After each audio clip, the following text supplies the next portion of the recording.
ಎಲ್ಲರಿಗೂ ನಮಸ್ಕಾರ.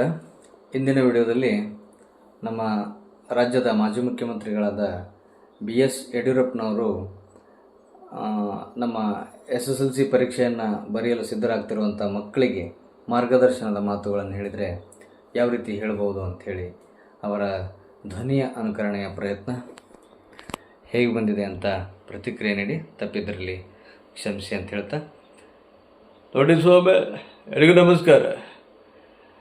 ಬಂಧುಗಳೆಲ್ಲರಿಗೂ ನಮಸ್ಕಾರ.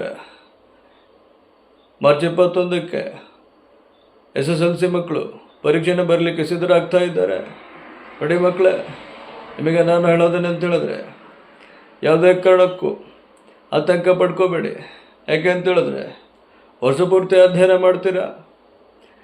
ನಿಮ್ಮ ತರಗತಿಗಳಲ್ಲಿ ನಿಮ್ಮ ಗುರುಗಳು ಹೇಳಿರುವಂಥ ಮಾರ್ಗದರ್ಶನದ ಮಾತುಗಳನ್ನು ಯಾವತ್ತು ಮರೆದಲೇ ಜ್ಞಾಪಕದಲ್ಲಿ ಇಟ್ಕೊಂಡು ಪರೀಕ್ಷೆ ಕೇಂದ್ರದಲ್ಲಿ ಆತ್ಮವಿಶ್ವಾಸದಿಂದ ಧೈರ್ಯದಿಂದ ಉತ್ತರಗಳನ್ನು ಬರೀಲಿಕ್ಕೆ ಪ್ರಯತ್ನ ಪಟ್ಟಿದ್ದಾದರೆ ಖಂಡಿತವಾಗಲೂ ಉತ್ತಮವಾದ ಅಂಕಗಳನ್ನು ಗಳಿಸ್ಲಿಕ್ಕೆ ಸಾಧ್ಯ ಆಗುತ್ತೆ ಅಂತ ಹೇಳ್ತಾ, ಯಾವುದೇ ಕಾರಣಕ್ಕೂ ಅಧೈರ್ಯಗೊಳಬೇಡಿ, ಒತ್ತಡಕ್ಕೆ ಒಳಗಾಗಬೇಡಿ ಅಂತ ಹೇಳ್ತಾ, ನಾನು ನೋಡಿದ್ದೇನೆ ಅಂತ ಹೇಳಿದ್ರೆ ಮಕ್ಕಳಿಗಿಂತ ಪಾಲಕರು ತುಂಬ ಒತ್ತಡದಲ್ಲಿದ್ದಾರೆ.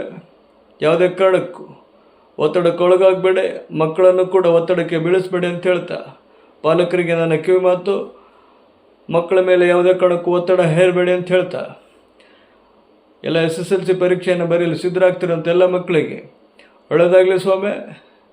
ಯಾರೇ ಮಧ್ಯದಲ್ಲಿ ಮಾತಾಡೋದಲ್ಲಿ ಅಚ್ಚಾಗೋದಿಲ್ಲ ನಿಮಗೆ. ಇಲ್ಲಿ ಮಾಜಿ ಮುಖ್ಯಮಂತ್ರಿ BS ಯಡಿಯೂರಪ್ಪ ಮಾತಾಡ್ತಾ ಇದ್ದೇನೆ.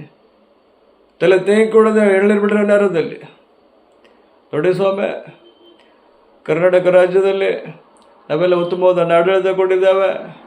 ಇವತ್ತು ಸಂದರ್ಭದಲ್ಲಿ ರಾಜ್ಯದ ಮಕ್ಕಳ ಒಂದು ಹಿತದೃಷ್ಟಿಯಿಂದ ಒಂದೆರಡು ಮಾತಾಡಬೇಕಂತ ನಾನು ಬಂದಿದ್ದೇನೆ.